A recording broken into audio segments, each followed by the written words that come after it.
move to our next segment of the show. I have Mr. Micah Dobbins. He's the author and CEO of True Light Media, LLC. Michael, welcome to the Stan Watson Show. How's everything today? Everything's great. Good.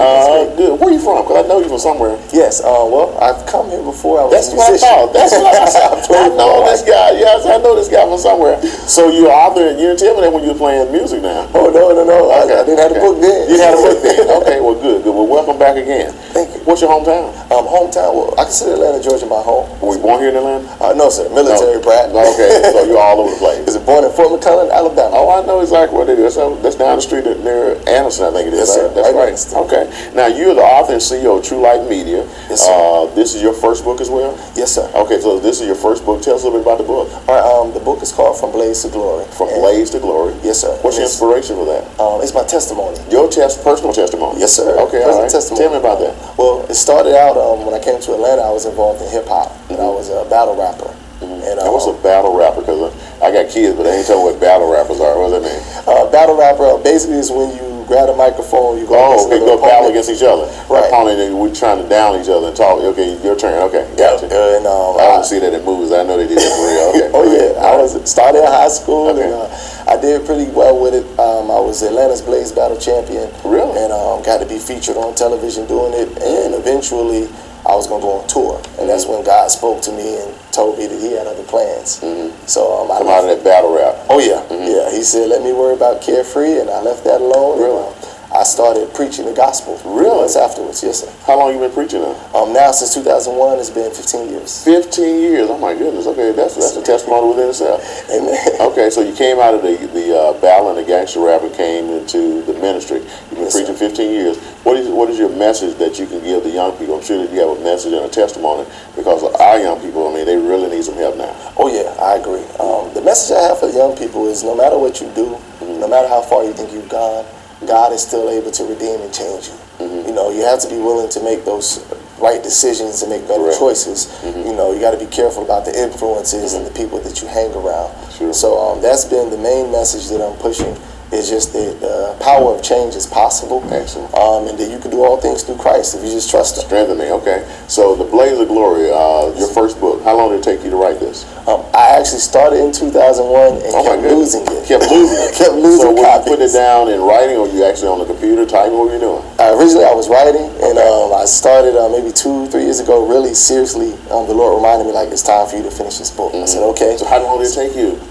It took me probably, I want to say maybe a year and a half when I started typing and really getting down to business. So we really got down to business. You know, people say all the time, and I even say it when I'm talking to young people, is that rap is the only new art form that's been created since rock and roll.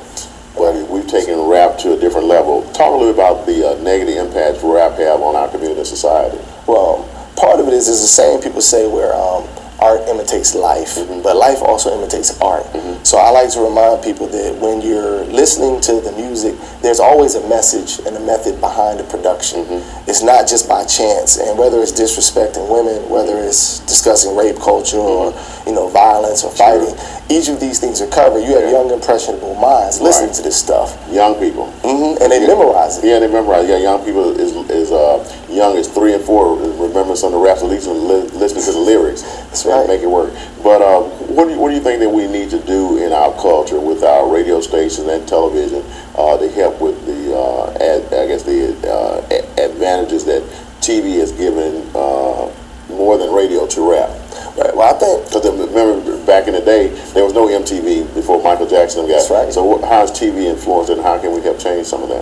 Well, part of it is if people would give a counter message that's positive.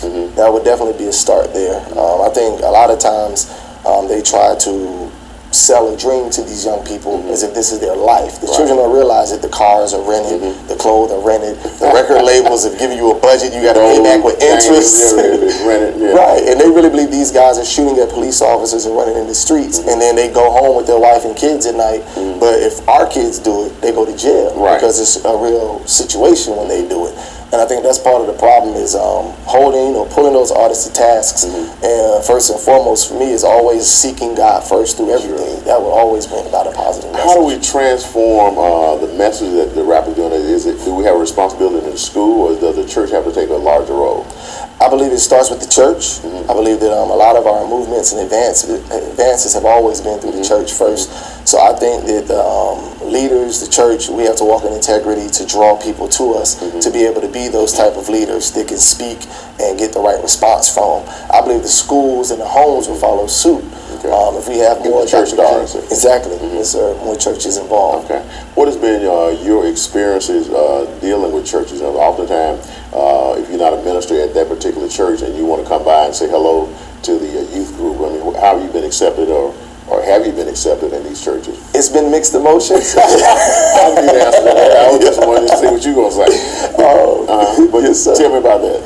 Some ministers say, come on in. Yep, some say, come on in, and they're excited. Some are like, whoa, wait a minute now. What are you going to, I'm going to tell my young folks. And a lot of times it's my past that I think that they're struggling with, because I used to be a battle rapper, and I used to run the streets with a robber crew. So when you're coming from that perspective and telling them, well, hey, I've been to jail, I understand how the system works, and I want to impart wisdom on these children to prevent this.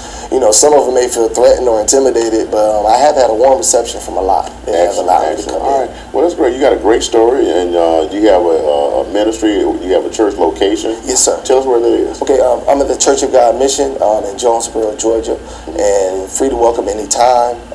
Give the address. Yes, certainly can. Yes. The address is on 748 Veterans Parkway in Jonesboro, Georgia, 30238. And you can also visit my website for any information. It's fromblazetoglory.com. Excellent. Now, where can we get the book? The book looks awesome. Put the book up again, if you don't mind, and then tell us where we can get the book. Okay, you can get the book on Amazon. You can also buy it on Barnes & Noble's website. You can also get it from our website, www.fromblazetoglory.com. It's on sale there as well. All right. Now, are you still doing any music? Yes, sir. I'm a songwriter also. It's a different kind of music, but I mean, tell them about the music you're doing now. My wife and I, we have founded Songs of Praise Recordings. Okay. And we've done 5 independent albums. That's what brought me to the show originally. She was a vocalist. And I continue to play guitar and write for artists. So always looking to create songs and things. Excellent. Well, good, Micah. I'm glad. Well, let's get you and the wife back one day so you guys can minister on the show here and make sure it works. That'll be awesome. Excellent, man. Good to see you again. All right, good to see you. Now, is there a phone number someone want to reach out to you about your book and speaking? Can you give them that phone number there? Got the website, but make sure you give them a phone number. Yes. They can call me at 77. Right here? Right? Oh, sorry. Yes, you can call me at. Excellent. Great. Thank you for coming by the Stan Watson Show. All right, thank you. We'll try to keep you in our prayer, I will keep you in my prayers. Amen. So you continue to go forward with our young people, make sure we make a difference and change our community. All right. Thank you so very much. We'll take a quick break. You're watching the Stan Watson Show. I hope that you're enjoying the show. Samantha will be back next week, and I'll be right back as well. Thank you.